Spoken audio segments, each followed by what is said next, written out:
The elevator doors slid open on the 42nd floor, and Marcus Brennan stepped into the marble foyer of his penthouse, 3 hours earlier than planned. The Singapore deal had collapsed faster than expected. Their competitors had undercut them by millions. He'd left his CFO to handle the aftermath, and caught the first flight back to Boston. He loosened his tie as he crossed the threshold, the familiar scent of his wife's jasmine perfume mixing with something else. Cigarette smoke.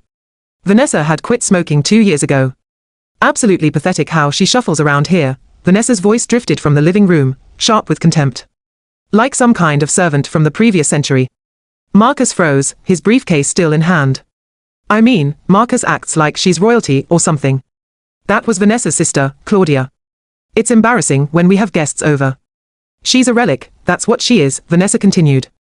And that accent, God, it's like nails on a chalkboard. I've told Marcus 100 times we should move her to one of those assisted living places. Somewhere far from here. Marcus's jaw clenched. They were talking about Dorothy Chen, the woman who had found him sleeping in a cardboard box behind a restaurant in Chinatown when he was 7 years old. The woman who'd taken him home despite having barely enough money for herself. The woman who'd worked 3 jobs to keep him fed, clothed, and in school. What does she even do all day? Claudia laughed. Besides exist and make you feel guilty. She cooks those horrible-smelling Chinese dishes that stink up the whole apartment, Vanessa said. And she's always trying to give Marcus advice about the business, like she has any idea what she's talking about. A woman who spent her life cleaning hotel rooms. You're a saint for putting up with it, Claudia replied. Well, not for much longer. I've been looking into facilities in Vermont. Far enough away that Marcus couldn't just pop in whenever he felt sentimental. Once she's gone, I can finally redecorate her room.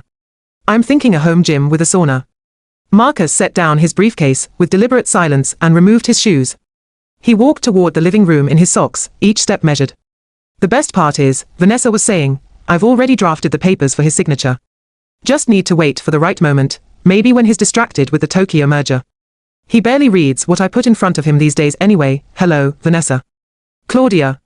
Marcus appeared in the doorway. Both women jerked around, wine sloshing from Vanessa's glass onto the white sofa. Her face went through several shades of pale. Marcus, you weren't supposed to be back until Friday, clearly. He walked to the bar cart and poured himself 2 fingers of scotch, his movements controlled. I heard everything. Every word.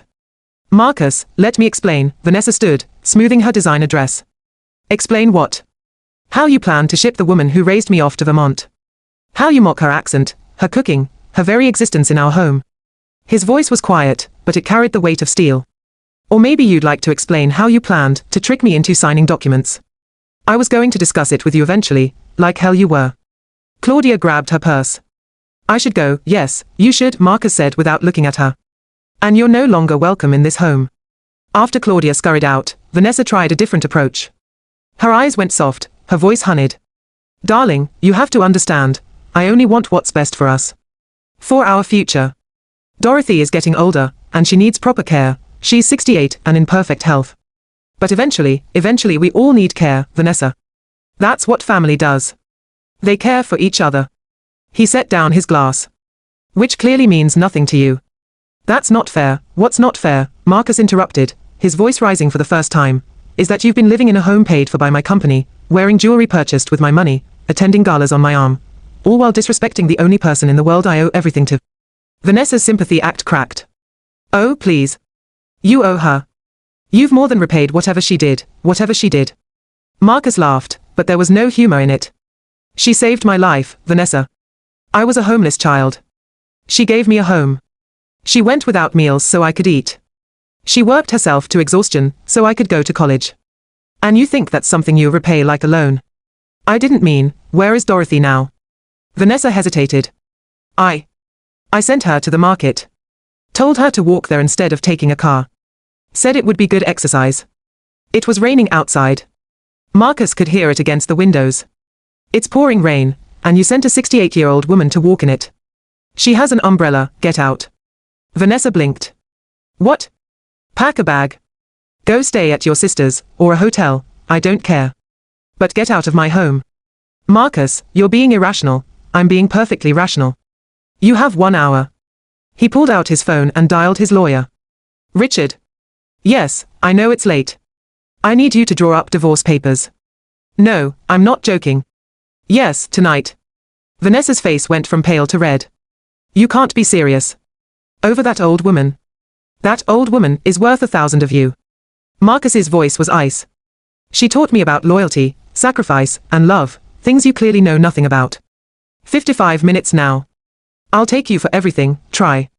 We have a prenup, remember? The one you signed without reading properly, because you were so eager to become Mrs. Brennan. He smiled thinly. You'll get exactly what we agreed to, $50,000 and whatever personal items you brought into the marriage. 50 minutes.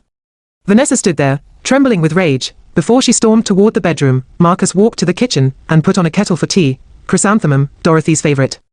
Then he called his driver. James. I need you to go pick up Dorothy Chen. She's walking back from Harbor Market in the rain. Yes, right now. Take the sedan, the one with the heated seats. 20 minutes later, Dorothy came through the service entrance, escorted by James holding an umbrella. She was damp despite the driver's best efforts, her grocery bags clutched in age-spotted hands. Marcus. Her lined face showed surprise. You're home early. I was going to make your favorite, braised pork belly with preserved vegetables. I found the best cut at the market. He took the bags from her hands and set them on the counter, then wrapped her in a hug. She was barely 5 feet tall now, having shrunk with age, and he had to bend down. Marcus. What's wrong? She pulled back, her dark eyes searching his face. Did something happen in Singapore? Ma, he said, using the name he'd called her since he was 8 years old. I need to tell you something. He led her to the kitchen table and made her tea while explaining everything, Vanessa's words, her plans, the divorce. Dorothy listened in silence, her weathered hands wrapped around the warm cup. When he finished, she sighed. Marcus, you don't need to divorce your wife for me. This isn't just for you, Ma. It's for me too. I married someone who doesn't share my values, who doesn't understand what family means. That's on me, I was blind to it. She's a young woman. Young people sometimes say things they don't mean, she meant every word. He covered her small hand with his large one. And even if she didn't, the fact that she thought those things tells me everything I need to know. Dorothy was quiet for a moment, then squeezed his hand. Your heart is good, Marcus. Too good sometimes. I worry about you. You've been worrying about me for 30 years. Maybe it's time I worried about you instead. I can take care of myself, I know you can. You're the strongest person I've ever met. But you don't have to anymore. He paused. Actually, I have a proposal for you. She raised an eyebrow. Oh? You remember my VP of Operations retired last month. The man with the very loud laugh. Yes. I've been trying to figure out who to promote.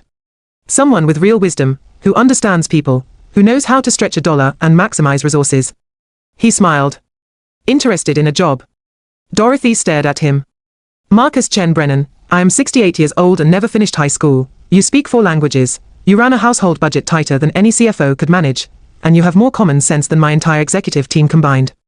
He leaned forward. I'm serious, Ma. I've watched you negotiate with vendors at the market.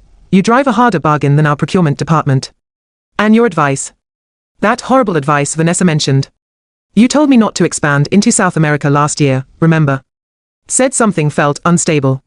You were right, 2 of our competitors lost millions down there. That was just intuition, exactly. Intuition born from wisdom and experience. He pulled out a folder from his briefcase. I had HR draw this up last week, actually. Before today. I was just waiting for the right time to ask. Dorothy opened the folder, and her eyes widened at the salary figure. That's not charity, Marcus said quickly. That's the going rate for the position, actually slightly below it. But the benefits are excellent, and you'd have a company car, an assistant, and a real voice in how we run things. I don't know the first thing about corporate operations, you know about people. You know about making hard choices with limited resources. You know about building something from nothing. His voice grew soft. Everything I know about running a company, I learned from watching you run a household. You just never got the credit, or the title. Tears welled in Dorothy's eyes. Marcus, you don't have to decide now. Think about it. But know this, whether you take the job or not, you're staying right here with me. This is your home. It always has been, and it always will be. Dorothy wiped her eyes with a napkin. That girl you married, she was wrong about many things. But she was right about one. What's that? You do treat me like royalty. She smiled, her face crinkling with affection. Too much sometimes. Never too much, Ma. Not possible. They sat in comfortable silence, drinking tea, while rain drummed against the windows. Upstairs, they could hear Vanessa slamming drawers and cursing. "She's going to take the Hermes scarves I gave her, isn't she?" Dorothy said mildly. "Every single one," Marcus agreed. "Ah well. They never suited her anyway. Too much orange, made her look sallow." Marcus burst out laughing, and Dorothy joined him, their laughter filling the kitchen with warmth. 3 months later, Dorothy Chen stood before the quarterly operations meeting in a tailored navy suit, her silver hair pulled back in an elegant bun. She'd just finished presenting her proposal for streamlining their supply chain management, a plan that would save the company an estimated $3.2 million annually. The board members applauded, and Marcus caught her eye from across the table, pride evident in his smile. After the meeting, as they walked back to their respective offices, Dorothy paused. "You know what the strangest part of all this is?" "What's that?" "I spent 30 years of my life cleaning other people's offices. Now I have people who clean mine." She shook her head in wonder. "Life is very strange sometimes. You deserve this, Ma. You always did." "Maybe," she said thoughtfully. "Or maybe I just needed you to believe I did." She patted his arm. "Either way, I'm grateful. I'm the grateful one. We could do this all day, argue about who's more grateful." "We could," Marcus agreed. "But we have the Tokyo investors coming in at 3, and I believe you wanted to give them a tour." "Yes. I've been practicing my Japanese with the night security guard. He says my accent is getting better." As she walked away toward the elevator, Marcus watched her go, this small, fierce woman who'd given him everything. Vanessa had been right about one thing, he reflected.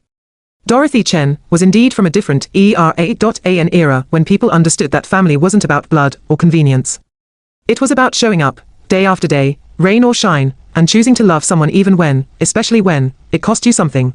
That was a value worth keeping, no matter what century you lived in. 2 years later, Marcus stood in the same marble foyer where everything had changed. But this time, he wasn't alone. He'd brought someone home, a kind, brilliant woman named Sophia, who ran a non-profit for homeless youth. She'd met Dorothy 3 times before he proposed, and the 2 women had bonded over their shared love of cooking and terrible Mandarin soap operas. "Nervous?" Sophia asked, squeezing his hand. "A little," he admitted. "Ma's opinion means everything." Dorothy emerged from the kitchen in an apron, wooden spoon in hand. She looked between them, at their joined hands and hopeful faces, and smiled. "Finally," she said in Mandarin, then switched to English. "I was beginning to think I'd never get grandchildren." Marcus laughed, pulling both women into a hug. "One step at a time, Ma. I'm 69 years old. I don't have time for steps. I need leaps." Sophia giggled, and Dorothy winked at her. "I like this one. She has a good laugh. Also, she doesn't wrinkle her nose at fermented black beans." "That's true love right there," Marcus said, and it was. The real kind. The kind that lasted.